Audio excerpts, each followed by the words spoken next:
The next keynote today is Petrus de Vries. Petrus is child and adolescent psychiatrist, and he's chairing the Department of Child and Adolescent Psychiatry in Cape Town in South Africa. And we have known each other for a while, from the time you were in Cambridge. You were quite a long time in Cambridge, but you are South African. And Petrus' focus is on autism and tuberous sclerosis, and particularly also the overlap between the two conditions. And we can maybe learn something in autism from tuberous sclerosis, and that's what you're going to talk about. And I've heard this talk, maybe not exactly this one, but some overlap even maybe between the talks, and I always thought it was absolutely brilliant. So no pressure, but welcome to Stockholm, and I'm very excited to have you here. Thank you very much. So that wasn't the Trier stress test, that was obviously the Stockholm stress test, isn't it? So I don't know how I'm supposed to do. What will reduce? Do I need somebody to massage me while we're talking? Oh no, I need to have sex, that's right, yeah. But just for today, I won't. So thank you very much, Sven, and thank you to the two previous keynotes, because I think I've really enjoyed listening to the previous two people around their topics. I tend to move around, so I'm going to start moving around. The poor man with a camera is going to have a nightmare with me, so apologies to the cameraman. I might stand still if it gets too much for you.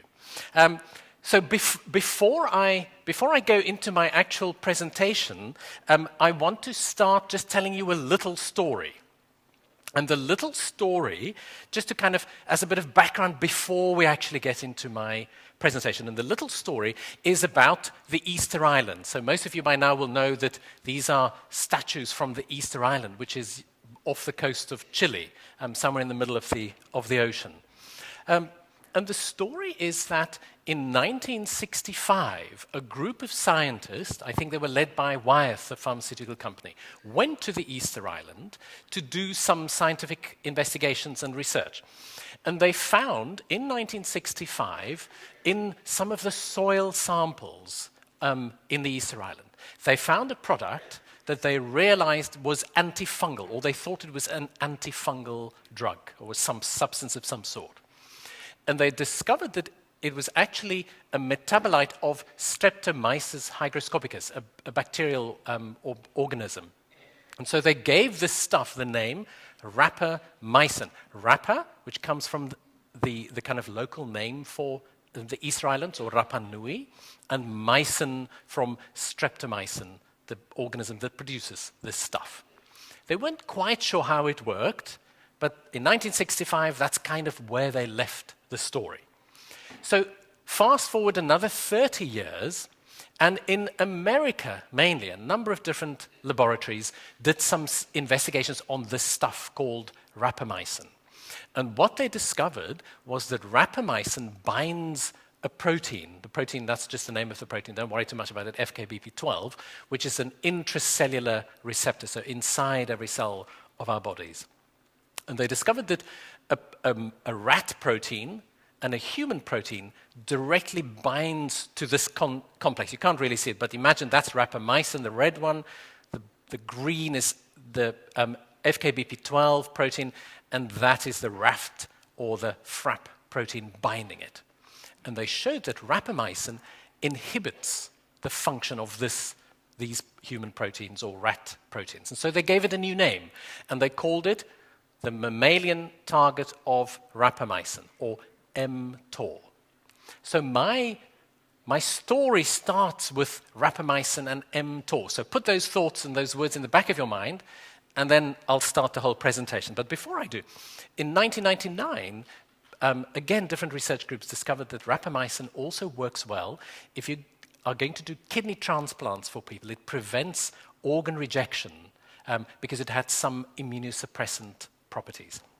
So in 1999, it was licensed by the FDA in America to be used in organ transplant rejection. So that's the little pre-story to our presentation for today.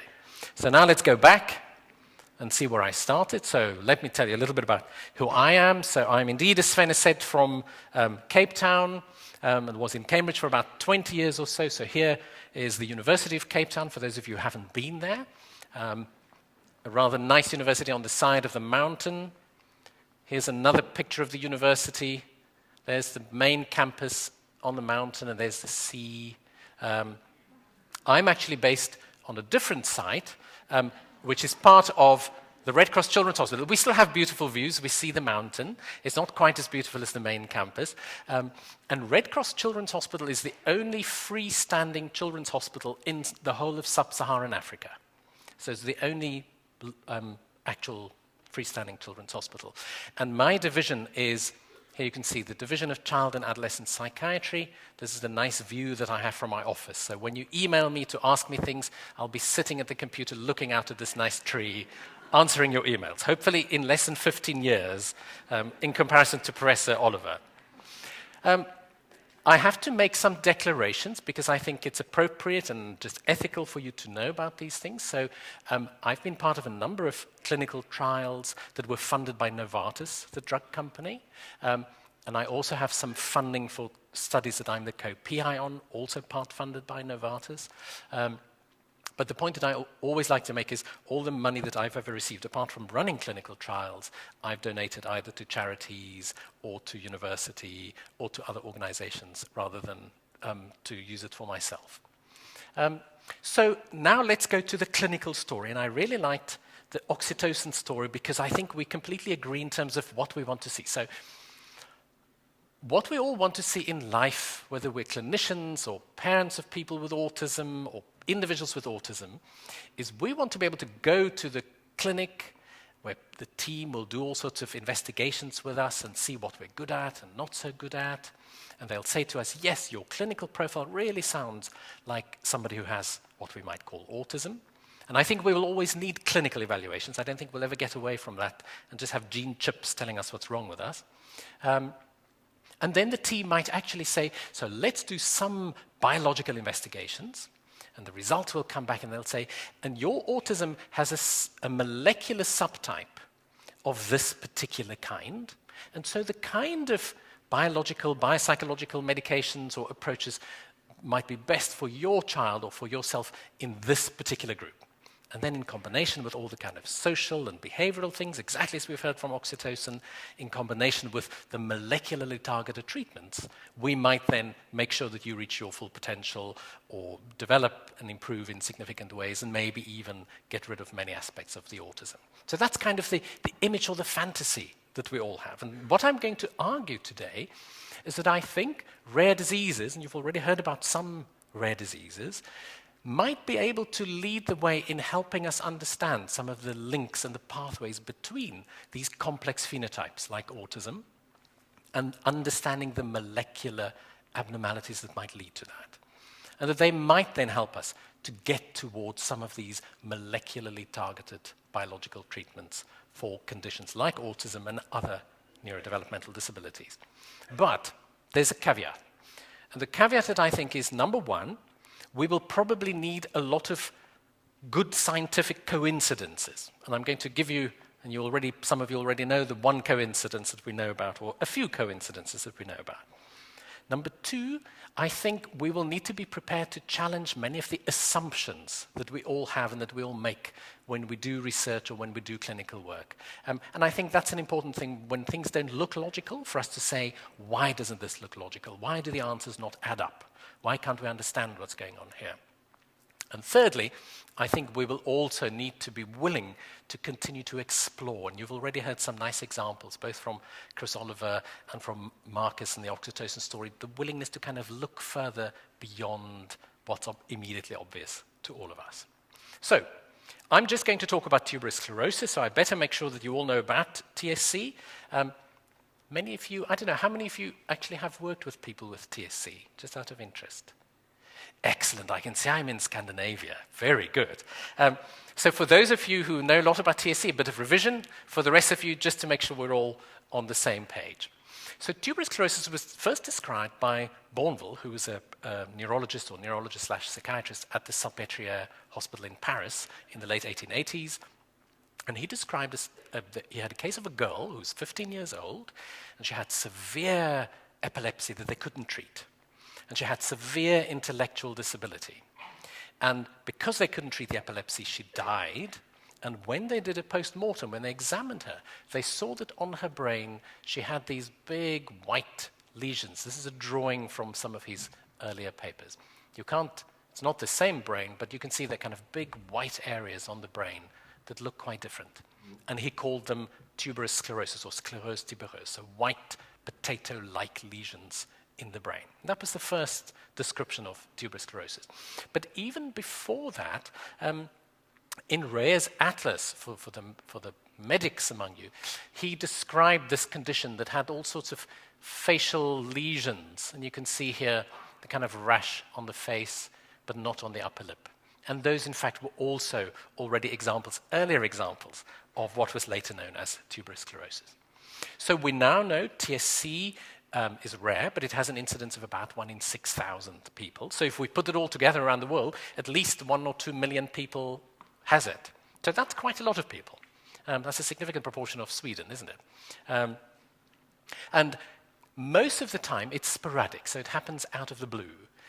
But what we do also see in some cases that it runs in families. So if somebody's mildly affected, they might pass it on to a family member as well. Equal male-female distribution, and that's an interesting already difference if we look at most of the characteristics of TSC between TSC and other neurodevelopmental disorders, where we typically see a male preponderance. And it's very much a multi-system genetic disorder. So here you can see that picture of the Reyes atlas. Here you can see a real child with some of those facial angiofibromata, but not on his lip, some white patches. You can't see that one very well. Shagreen patches, some ungual fibromas. You can see there. Here's some more facial angiofibroma. You can see those ones are quite subtle. Sometimes people miss these things and they don't quite know that they are actually part of TSC. More white patches on the backside, more ungual fibromas. And this is a forehead plaque, or it's just kind of like a piece of overgrowth fibrous cephalic plaque is the new term that we use for it. Fortunately, you've all had your cake. This one isn't so nice looking, but also just a fibrous plaque that we might see on the head or somewhere in the scalp of somebody. We also see lots of eye abnormalities. We see heart abnormalities. That's very often one of the earliest features of TSC that's picked up on ultrasound while people are pregnant. They might see a little lesion in the heart of the baby, and that might be a sign of TSC. In the kidneys, one of the main lesions we see is called angiomyolipoma. So if you look here, here's a bit of normal kidney. There you can see the normal kidney, and here you can see a huge tumor.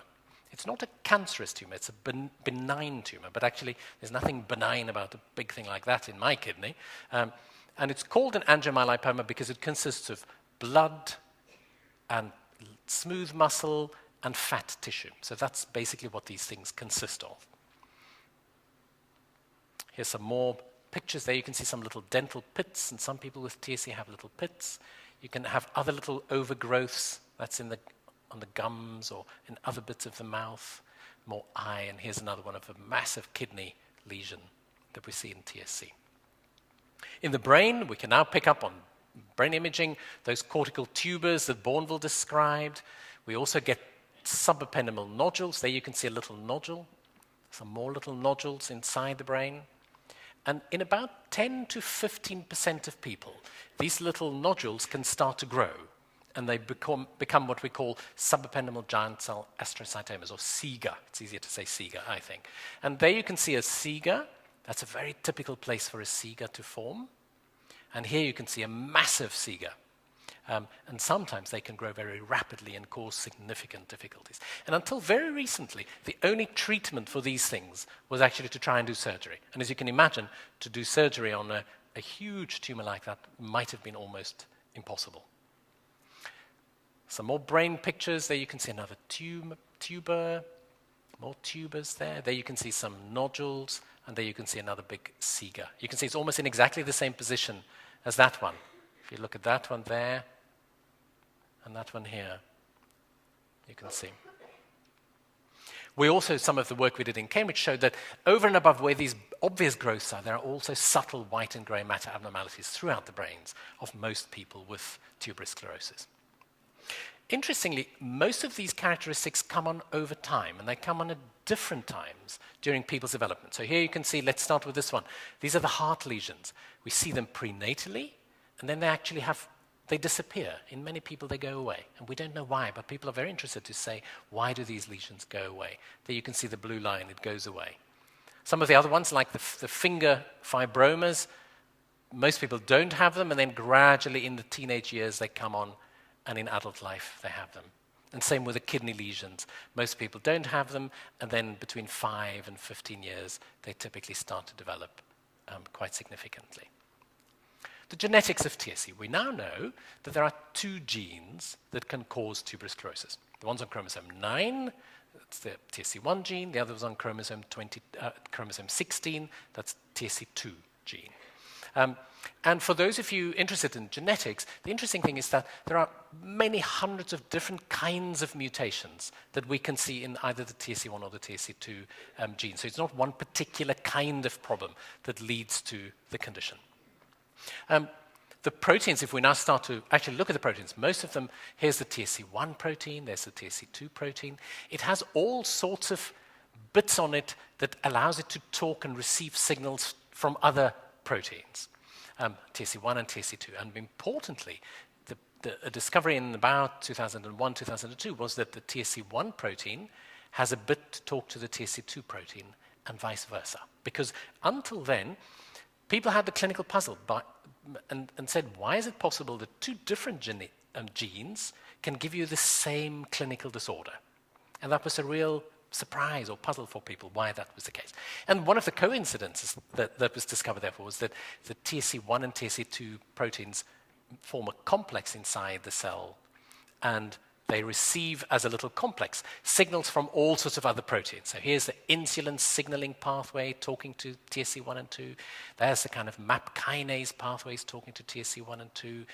Energy sensing pathways talking to TSC1 and 2. And very importantly, the TSC1-2 complex is a regulator. They kind of put the brake on another protein called mTOR. mTOR is very important in cell growth and proliferation. So when somebody has TSC as a clinical disease and they don't have the complex forming well, we have too much mTOR in the body. And mTOR, as I said, is involved in cell growth and proliferation.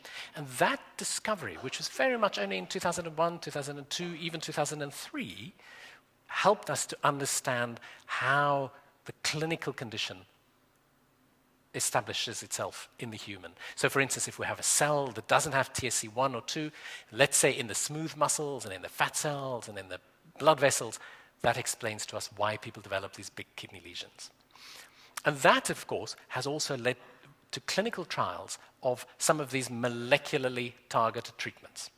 Why? Let's go back to our drawing of the intracellular pathways, and now you will know where my previous little story comes in, which is the moment people realize that TSC puts the brake on mTOR, scientists started to say, well, hang on, there's this thing called rapamycin that was discovered many decades ago that inhibits mTOR. What will happen? It's already licensed by the FDA. We're already using it for patients. What will happen if we give this drug to people with the condition tuberous sclerosis? And what happened very quickly in animal models, just to check its safety, and then in a number of human studies, so that the American group did it, and we did a similar study in the UK, and we showed that if you start with a big kidney tumor and you give people rapamycin, over time it shrinks and increasingly shrinks those kidney tumors. And here you can see some of our work showing from 100% size how over 2 years it shrunk those tumors significantly. Here's findings from a paper that we published last year, big multinational study, showing that about 40% of people with TSC who had the active drug called everolimus had more than 50% shrinkage of their kidney tumors. Perhaps a nicer way to look at it clinically is if you imagine these are all the people, 66 of them, who were given the drug, the active drug. Only 3 of them didn't shrink, but most of them showed some some differential rates of shrinking, and almost half of them shrunk by more than 50%. Rapamycin also crosses into the blood-brain, or across the blood-brain barrier, and here David France showed that giving a patient with one of those SIGAs that I showed you earlier the drug, it shrinks it. You can see the big difference there. They stopped the drug, and it grew again, and they reinitiated the drug, and it shrunk again. Here's some other pictures. There's a big tumor there. You can see a big SIGA, and after 3 months on medication, it had shrunk significantly. At the bottom as well, a SIGA with some other white matter abnormalities, and after 3 months, it had shrunk significantly. And again, this is our phase 3 study that came out last year, very similarly showed that 35% of people on the drug had more than 50% shrinkage, and none of the people on the placebo had any kind of shrinkage of their brain tumors. We also saw as part of the trials that the skin lesions in many people with TSC would get less or would even disappear. The ungual fibromas for many people would disappear as well. And of course, that's now focus of lots of interesting studies going on. But that's enough about the physical stuff. You're here to think about neuropsychiatry, neurodevelopmental, autism-related abnormalities in tuberous sclerosis. So let me say something about that. When I talk about TSC and the neuropsychiatry of it, I think it's very helpful to break it down into many different possible levels of investigation. The reason for that is we're talking about complex phenotypes that often overlap, that often we have limitations in the way we can describe these things properly anyway. So it's useful to think, what do we see behaviorally? What do we see psychiatrically? What do we see in terms of intellectual ability? What are the academic and scholastic issues? What are the neuropsychological deficits we may see or profiles? What are the psychosocial implications of the condition? And what other biological factors might modify or play a role in this whole story? Just out of interest, we recently coined this term, TAND, which stands for TSC-Associated Neuropsychiatric Disorders.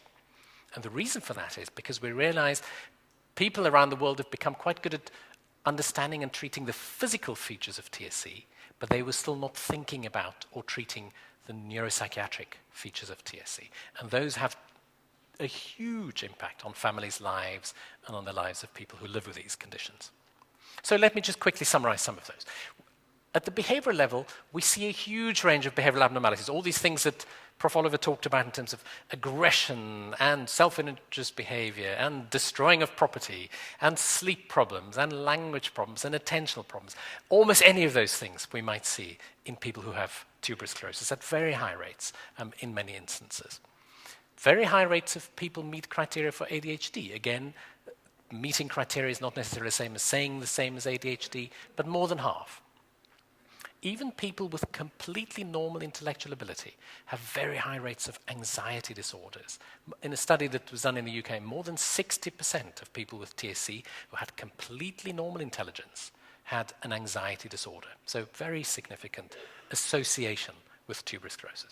And I'll talk more about this in a minute, but basically, in all the studies that have been done to date, about a quarter of people with TSC meet criteria for autism, and perhaps another quarter meet criteria for an autism spectrum disorder. I'll give you some of the evidence more in a minute. But it means to us that we have a condition where we know the genes, we know the proteins, we know a lot about what's going on, and we can use it to think, how do we understand that half of people develop autism or an ASD, and the other half don't? And I think there's been a lot of both clinical and research interest in that very question. Intellectual ability. Now, you will all know how many clinical psychologists out of interest? Very good. So all our clinical psychologists will know that when we do an IQ assessment, we get a nice normal distribution. I'm sure that all our keynote speakers are up here. I'm sure that all the audience are up here somewhere. I'm sure the average population of Sweden is up here as well. But let's see what it looks like in tuberous sclerosis. So 70% of people fall on this kind of bell-shaped normal distribution curve. But you can see the mean is just shifted down a little bit.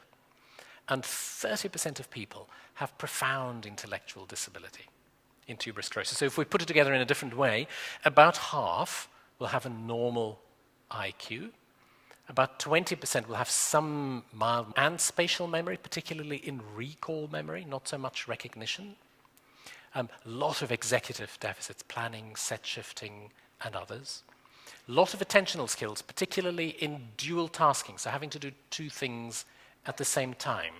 And lots of visio-constructional problems. But a very important thing in real life is that the pattern of neuropsychological deficits, in fact, the pattern of all the neuropsychiatric deficits in TSC are very variable. You don't need to see all the little boxes, but each color indicates, well, each row is a person. You can see that. And all the columns are different neuropsychological tests that we've administered. And the colors indicate whether they're below 2 standard deviations, above average, etc. And all you need to see is that there's not one pattern in color coding across all the people with TSC. So almost every person with tuberous sclerosis have their own unique pattern of strengths and of weaknesses, which means for us to make an assumption about what is the standard phenotype is problematic. That's why we need to look at individual profiles. Psychosocial level, often people don't talk about it. I'm not going to say much about it today, but this is a really important one for us. We're dealing with a chronic condition, a genetic condition, something that affects the skin, so people's physical appearance. Many people, most people, 70% have epilepsy. We know epilepsy in a psychological sense often has an impact on people's sense of self-control. So there are major self-esteem implications in TSC, and the whole psychological impact on the family, in terms of family stress, etc. They don't need to do the TRIA stress test, I can tell you, when people have to live with TSC or these kind of conditions. And we have very little research actually about resilience factors, but we know that the standard resilience factors that we know about in terms of connectedness, sense of purpose, sense of working in partnership, etc., also do have a positive impact in TSC as well. To summarize TAND then, the TSC-Associated neuropsychiatric disorders, most people, if we take all the things I've talked about so far together, 90% of people with TSC will have some or many of those. And we did a survey recently in the UK, and no more than 20% of people ever had any evaluations or any treatments for these neuropsychiatric problems. So it's a significant dilemma and a significant practical challenge for us in working with people with tuberous sclerosis.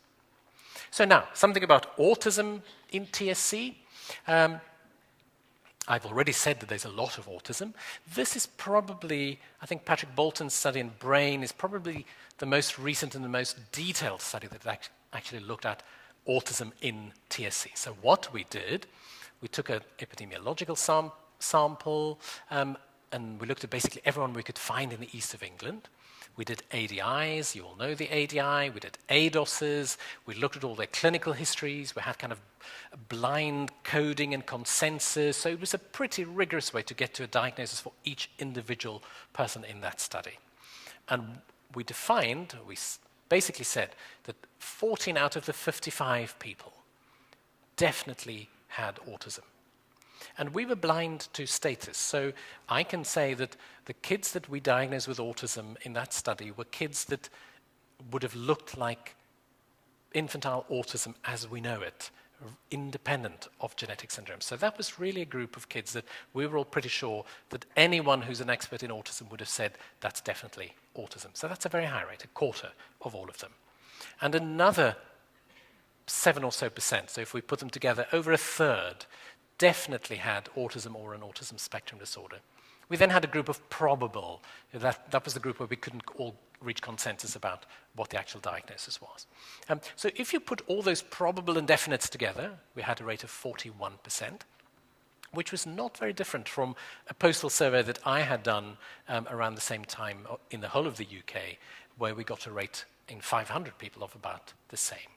So the rule of thumb is to say about half of people probably have something like an ASD in TSC. If we look at it the other way around, if we look at how much, if we take everyone with autism, how many of you might have TSC, a number of studies have been done, and it looks as though the rates are anywhere between 1 and maybe 4%. So if there were 100 people with autism here in the room today, maybe 1 to 4 of you will be likely to have tuberous sclerosis. We then, of course, the logical thing to do is also to say, so if we look at ASD in relation to intellectual ability, and here's just the graph that I showed you earlier. we wanted to make sure that it wasn't just all influenced by intellectual ability. So what we saw in people with an intellectual ability, an IQ under 70, so with intellectual disability, we excluded those with profound intellectual disability because I don't think one can make a proper clinical judgment about is it autism or intellectual disability or both at that level of severity. And we saw that 66% of the people in our cohort had an ASD with some degree of intellectual disability. But you can see, and this is perhaps the more interesting, that 17%, and I think that's a very high rate, almost 1 in 5 people with completely normal intellectual ability in TSC also had autism.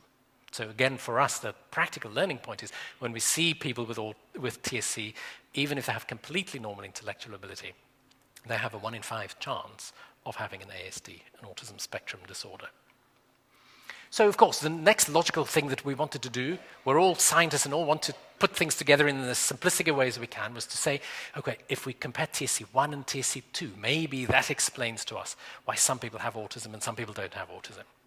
And sadly for us, the answer was that actually if we controlled for intelligence, whether you had TSC1 or TSC2 made no difference. The rates were similar of autism between the two different groups. So that didn't give us a good answer. So the interesting question that we're interested in, and that lots of other people are interested in, is what are the mechanisms then that lead from this mutation to whether it's the neurocognitive deficits or to the autism? Now, I started doing TSC work in the mid-90s, mid to late 90s, and at the time, the main belief or the main hypothesis was that autism is caused by how many tubers you had in your brain, or where in your brain the tubers were, and or the effect of seizures, particularly if you had, let's say, temporal lobe seizures in combination with lots of tubers. So those were the kind of main models around at the time. But I want to show you just some real-life data. So these were the first 11, I don't know how many new young researchers there are in your audience, but this was the first time that I ever looked at people with TSC and autism. So these were the first 11 adults that I ever looked at. And I'm going to ask you to do a little experiment with me, and I want you to look and tell me which of these people do you think had autism. Okay? So have a look. So that was just the study code. That's how old they all were. Gender, male, female, and that's how many tubers they had in their brains. So I want you to just think, so that was a man with 25, a woman with 4, is a man with 1, a man with 11, a woman with 14. So have you decided in your minds who you think had autism? Okay, let me show you the answer. None of them had autism. So I had gone in thinking, okay, the journal said if you have more than 7 tubers, there was this kind of golden cutoff at 7 tubers, then you're likely to have all sorts of neurodevelopmental stuff. And so it puzzled me. In fact, some of the people I saw not long after that had 65 tubers. If you look at their brain scans, you would think this is somebody who's severely impaired. And then they would walk into the clinic and they would be absolutely intelligent and fluent and able to have a conversation as if there was nothing wrong. So it really struck me and it really bothered me that this assumption that we'd made about the correlation between tubers and epilepsy was just not showing itself in a real-life clinical setting. And so I became very interested, particularly when that discovery was made about the TSC proteins and mTOR and the neurobiological pathways, to say, well, might there be a direct molecular route from these things? It doesn't need those cortical tubers, and it doesn't need the epilepsy or the seizures in people with tuberous sclerosis to lead to whatever the deficit is that we might be interested in. And just a short summary of the proposal that we made was, apart from mTOR, you remember mTOR? Apart from mTOR and its effect on cell growth and proliferation, many of the other proteins that also had signals and sent signals to TSC were involved and are involved in many key neurobiological processes. For instance, many of those are involved in long-term potentiation and synaptic plasticity. That's key in memory formation, etc. These many of these proteins are involved in myelination, so that's white matter tract formation, speed of processing, all sorts of cognitive roles. AMPK signaling pathways, very important in energy sensing and also in neuronal polarity. So AMPK helps a neuron to know where's up and where's down. And if it can't do that, the neuron might grow in all sorts of strange directions. And so you get miscommunication and miswiring. So what we proposed was that maybe just having disruption in this whole cascade might be enough to give autism or to give neurocognitive deficits. And maybe those seizures and those tubers are additional or coincidental findings.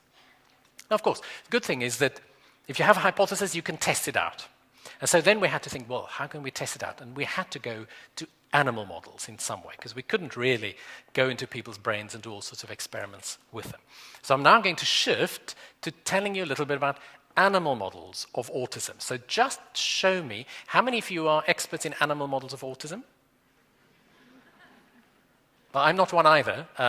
Okay, so not many. So let me then just give you a little bit of an introduction. You've already heard about some of them from our previous speaker. So I'm not going to talk about autism and all the triad of impairment, but in animal models, people have also tried to come up with animal models that kind of map onto the domains that we're interested in. So for instance, in the social interaction domain, this is one of the tasks that people might use. And it's called the social approach task, the automated 3 chambers. So you've seen something similar to this. So the mouse would be put in the middle chamber, and they can then choose either to go into a chamber where there's an object, or they can go into the other chamber where there's another mouse. And then we see how much time do they spend with a new object and how much time do they spend with a new mouse that they haven't yet met. Okay. These are usually of the same gender. We don't want to get into kind of all sorts of issues of sexuality when we're coming on here. The second one, the reciprocal social interaction, is often assessed using something called the juvenile play apparatus. So they would take 2 little baby mice, put them in a little cage like that, and they would see how much do they crawl over each other, under each other, sniff each other, play each other, groom each other, and things like that. And the third one here is nesting. So you can see how well does a mouse build a little nest, or does an animal build a little nest. And apparently it's a very social thing to be able to build a good nest. In terms of social communication, here you can see a tiny little pup, and they put the little pup, they take it away from mum. Apologies to the psychotherapists in the room. I know it's painful. And then they listen for ultrasonic vocalization. So do they cry out for mum? Do they kind of make a communication attempt to the parent? Here's another one. The interest in other kind of sensory or olfactory cues. So they would put a little earbud in with the urine or the smell of another animal, and they would see how much do they go and explore or sniff at this unfamiliar smells. In terms of the repetitive and ritualistic domain, these are just 2 of the tasks. I'm sure you will all have heard of the water maze. So here's a little basin with water in. We know that mice and rats don't like to swim. It's a bit like cats. And so we put a little platform in the water, and they quickly learn where the platform is. They swim, go onto the platform and say, phew, I'm out of the water now. And then, mean scientists we are, after they've learnt it, we take the platform away. And we see how much time do they spend swimming in the area where the platform used to be. And then we know they've learned where this platform used to be. But the important thing in autism is then it's not just about learning it, it's about reversal. So after the animals have learned exactly where the platform is then moved to another spot. And then we see how quickly do they learn that it's not here anymore, it's now somewhere else. You can see the attempt to be parallel with being inflexible in real life. I can't do this, I need to do something else. The T-maze is similar. So they put food in one place, the mouse would learn, I have to turn left for the food, and then once they've learned that, the food would go somewhere else, and then we would see how many times do they make a mistake and go to the wrong place and be inflexible. Here are just some of the other typical animal tasks. So this is the light-dark box, used for anxiety and other kind of conditioning tasks. So we would typically see how much time does a mouse spend in the dark or in the light. Usually more social and less anxious animals would come into the light more than they would be in the dark. This one is called the elevated plus maze. So you can see there's a big thing. It's like a big bath with a long tower, and on it is a little, it's called a plus, so it's a plus maze. 2 of the arms are open, so it's quite high, and you can see 2 of the other arms have perspex on the side. And so what we do is to see how much time do the mice spend on the kind of open arms, and how much time do they actually stay where it's a little bit safer. I think it's just being sensible to be a little bit safer, but anyway, that's how these things work. The last one is the open field. That's another, just a square box, and you'd use a camera to see how much do the mice move around. And typical mice would walk around all over the place, and more anxious mice would typically stay on the sides and wouldn't go into the center. Okay, so now you're all experts on animal models of autism. So what have we learned from animals about autism in tuberous sclerosis? So the first one, which I've already hinted at, which is the autism caused by these tubers and the seizures that people have talked about in the condition? And so the first study, and it's not the only one, but I'll just tell you about this one, was done by a Dutch group, and they took a TSC1 mouse, and these mice had no structural brain lesions, and they had no seizures whatsoever, and they gave them a number of these learning tasks, and they showed that they had significant spatial learning deficits. So here you can see the normal mice, they swam where the platform was, and the poor TSC mice spent most of their time completely on the other side almost, rather than where the platform. So they didn't learn where the platform was. They also had more socialization deficits. So they spent less time interacting with other mice, and they made tiny little nests. They couldn't build big nests, which is also seen as a measure of social interaction. As I said, other studies have also shown that. So clearly, what that experiment showed is that we don't need the tubers and we don't need the seizures in order to explain why people might have autism. They might add to it. But of course, that does lead to the complicated question, but we know there's more epilepsy in autism. And in fact, tomorrow, Dr. Tuchman is going to talk about this very issue. There's more epilepsy in autism, and there's more autism in epilepsy. So there must be some way we can try and explore this experimentally. And again, in ways that we can't do with humans. So this whole link, how do we go from the mutation? Do we need the seizures to get to the autism? Or what might there be a different path? And so a study that I really liked was Robert Waltereit, a colleague of ours in Heidelberg in Germany. He was very interested in this link between social deficits, seizures, and learning and memory. And what Robert did, he took the ECA rat, which is a naturally occurring tuberous sclerosis model, and he gave them a medication, kainite acid, which induced seizures. So he gave them seizures while they were still little babies. And then between 3 and 6 months, he did a number of behavioral experiments. So he controlled the epilepsy and made them have epilepsy. And he did many of these tasks that I've just mentioned to you. And this was what he found, and it was very surprising, completely contrary to what we had expected. Firstly, he found that the TSC, just having TSC itself, led to some social behavioral problems. So the open field was problematic, and the social exploration was problematic. Having the seizures plus the TSC led to some other social deficit behaviors. So evading social things and contact, not wanting to have contact with other animals was problematic.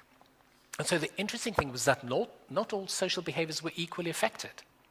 And what that suggested to us as a possible model is that maybe the TSC mutation leads to some social deficits, and maybe the combination of the mutation plus the seizures lead to some different additional ones. And if we add them all up, maybe that's then enough for people to cross the threshold to have autism or to look as though they have an ASD phenotype. So that was quite an interesting observation for us. And then here's the one that, of course, most people are interested in, and this is where I started my story as well this afternoon. Can we reverse the features of autism in tuberous sclerosis?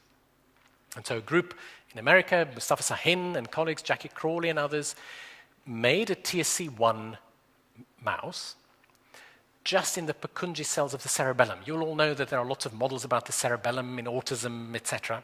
So they made a TSC mouse just in that particular bit of the brain, and did lots of experiments, and they showed that social approach behaviors were problematic, so the TSC mice didn't approach. So here you can see when looking at an object or another mouse, they were equally interested or disinterested in both of them. They showed that in this T maze, so the flexibility was problematic in the TSC mice. They had more grooming, so that was kind of a repetitive behavior. And they had abnormal ultrasonic vocalization. So they argued that in many of the domains of autism, they had problems. They then gave these mice rapamycin. I hope you still remember rapamycin. And they showed that after rapamycin, even on the first day, the mice with the TSC given rapamycin were now exactly the same as the mice who didn't have TSC on that task. Similarly, on the social approach task, before rapamycin, equal disinterest or interest. After the rapamycin, significantly more interest in the other mouse, to a more social, pro-social behavior. And the duration was also more. Now, the problem, I mean, this is a very nice study published in Nature. The problem with it is it was a very particular model. So they had Purkinje cell knockout in the cerebellum only. I don't know anybody with TSC in the real world who has TSC just in the Purkinje cells in their cerebellum. So that's a bit problematic for me. So I was actually very encouraged when a few months later a Japanese group published a similar paper where they had a number of other TSC2 and TSC1 mice that also showed social deficits. They also gave them rapamycin, and it also reversed those social deficits in the rapamycin mice.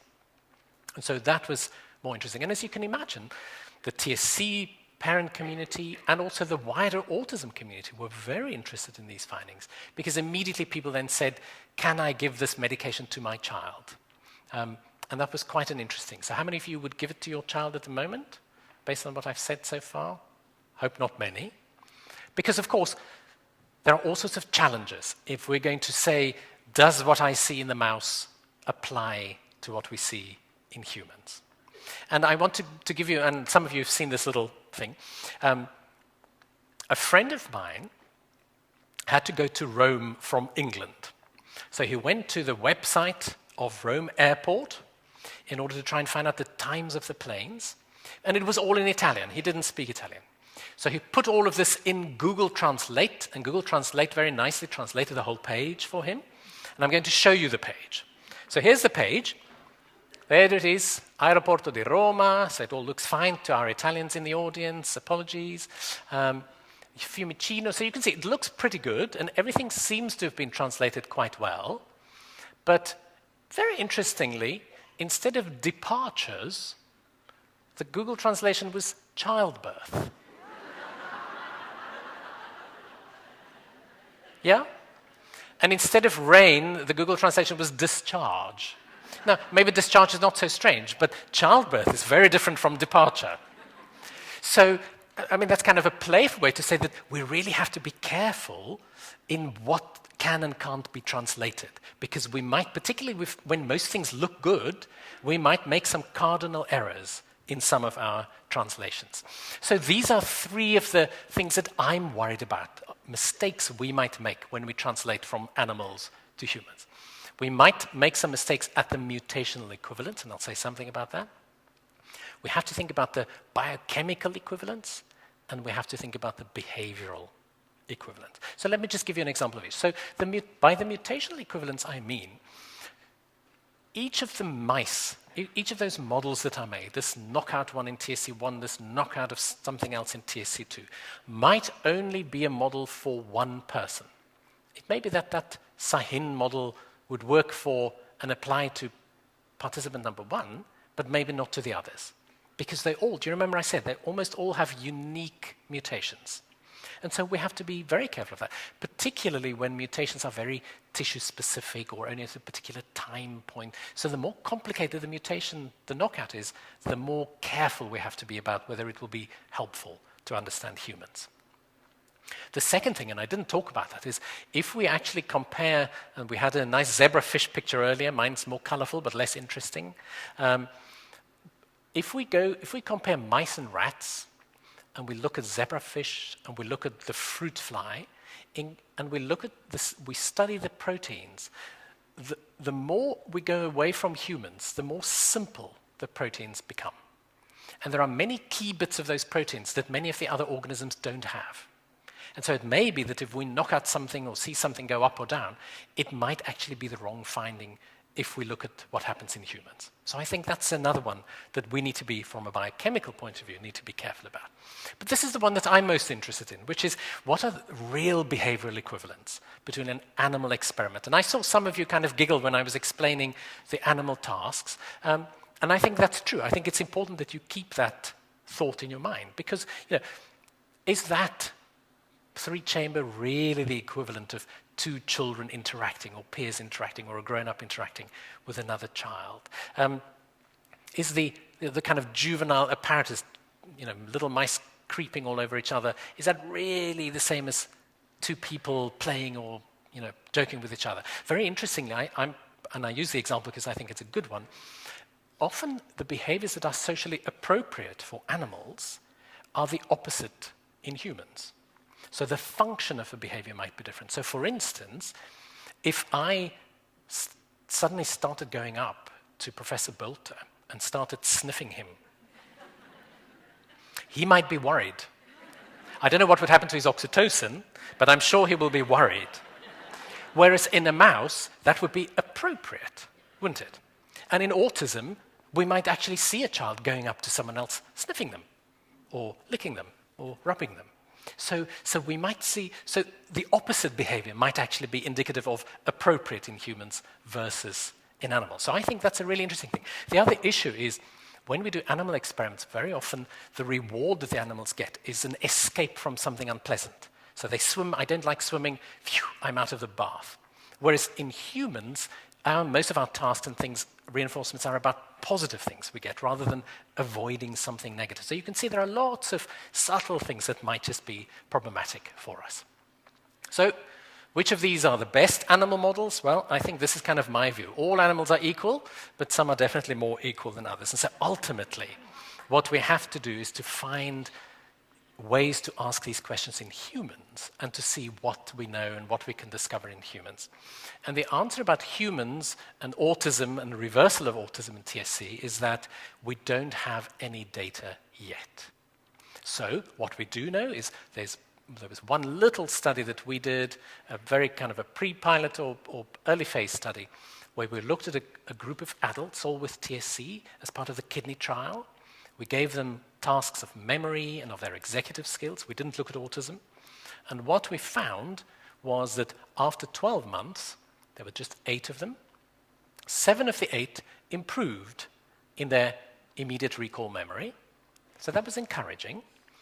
4 of the 8, in fact, improved by more than 1 standard deviation. So for the psychometrically minded people here, that's quite a significant improvement. And the control tasks, which we didn't predict would show change, in fact didn't show change. So that was encouraging, but we didn't look at autism, so we don't know anything about autism in the story at the moment.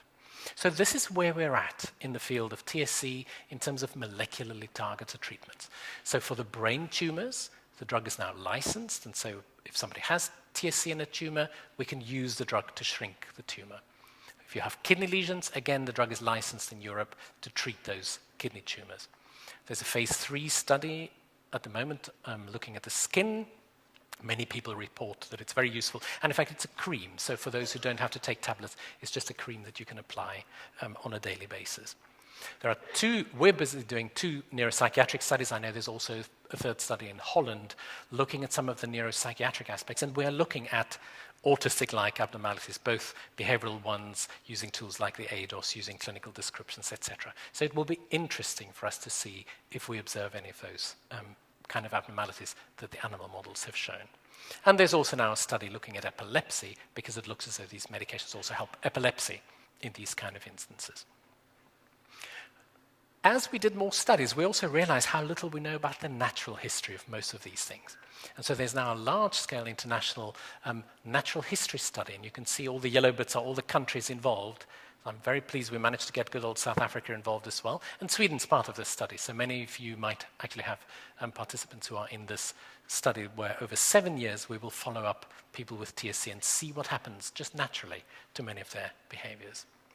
So I think if I start to kind of get to the end of my story, I think with the kidneys, we've managed to show that we could learn from what we see in the clinic, link it to the molecular stuff, the animals, and show in trials that it might actually be helpful. I think with the brain stuff too, we've probably shown that we can go from the big lesion, not having to do surgery, can shrink them with an appropriate medication treatment. But I think when it comes to all the neuropsychiatric stuff and autism, I'm still much more cautious about it. We can show that even just going from the phenotype to the genotype, it's not so straightforward. We have two genes and you can look the same. In the same gene, you can look very different. You can have exactly the same mutation and have huge variability. You can have exactly the same phenotype and have very different genetic underlying abnormalities. So I think there's lots for us to learn about, not to make some of those assumptions of just very simply wanting to move from genotype to the mutation to even an endophenotype. I have to say in TSC, we see very little evidence at the moment of specific biochemical abnormalities leading to specific underlying endophenotypes too. So lots still for us to learn in this little story, as much as we're all interested in finding an answer to this. So let's now go back to where I began with the Rapa Nui and these beautiful sculptures. And I think this is a little metaphor, but it's a very nice one for me. People have been looking at these Rapa Nui statues for many, many centuries. And more recently, particularly a group in France, an archaeology group, started to say, well, look, isn't it interesting that some of these statues seem to be kind of just about the head embedded in the grass or in the soil, and others seem to show a little bit more. You can see, here you see a bit more shoulder, and then that one you don't. And so they actually went in and have started to do some excavations around some of these Rapa Nui statues. So here you can see a picture of excavation work around two of the sculptures, two of the statues. And here's what they found in one of them. And isn't that interesting? So what they thought was the whole thing up there actually had a lot at the bottom. And I think, to me, that's a very nice analogy for us in any kind of intellectual or scientific efforts we might have in looking for solutions for autism or looking for treatments for autism and other things. So what I hope I've tried to do, what I've tried to do in the last hour was just to say, well, I think we've learned a lot from TSC. We can learn that one gene can give you all sorts of problems. Two genes can give you the same problem. Just when we think we've got an answer, there are more complications, and we realize that our models are very simplistic and oversimplistic to understand the pathway from those growths in the brain to the autism or to the learning problems. And I think it's important that we challenge those things, because if it doesn't make sense, it must mean that we need to look for a reason either to explain it or to change the models that we might have. But I hope you will also agree that I think the whole rapamycin tuberous sclerosis story was a wonderful scientific coincidence. We would never have been able to make such rapid progress if it wasn't for that coincidence, that little story that I told you at the beginning that just happened to make it possible for us to quickly go into clinical trials in tuberous sclerosis. There are many other genetic syndromes that got to exactly the same place, but because there wasn't a drug somewhere in a cupboard, they haven't been able to make that leap so quickly. And I think it's important that we are all willing, both as scientists, as clinicians, as families, be willing to explore all these kind of things as we go along the journeys. And so I'm going to start to finish and say, I'm delighted to be here, and I really hope that for all of you over the next few days of the conference also, there will be, whether you're a clinician or a family or a researcher, there will be some coincidences and meetings with people that will spark some good ideas for you, but that you'll be willing to challenge assumptions. If people say, particularly if the people that are called professors say things that you don't agree with, be prepared to say, what's the evidence for that? Do it in a nice way, because we all have egos, but be willing to ask the question, because I think that's how we move things forward as well. And explore. And I think meetings like this are great opportunities to explore and discuss and find new questions and new answers for the work that we're all trying to do. So for any of you who like to explore, you might want to come to South Africa. The big Child Psychiatry Conference will be in Durban in August later this year. So come and ask me if you're interested to know more about that. For those of you who are particularly interested in the learning and behavioral problems of syndromes, conference. We have a society and an annual meeting, and this year the meeting will be in New York in October. So come and ask me if you want to know about that too. And for those of you who work with people with TSC, there's a very good and a very active Swedish tuberous sclerosis organization, so feel free to contact the organization, who are very helpful and always willing to try and think with families and with clinicians about how to come up with solutions to some of the challenges you might have. So at that point, I'm going to stop and say thank you very much. Most of you have managed to stay awake, so well done on that. I'd be very happy to take some questions, and then hopefully there'll be time for some, what do you call it in Swedish? Mingle. Thank you.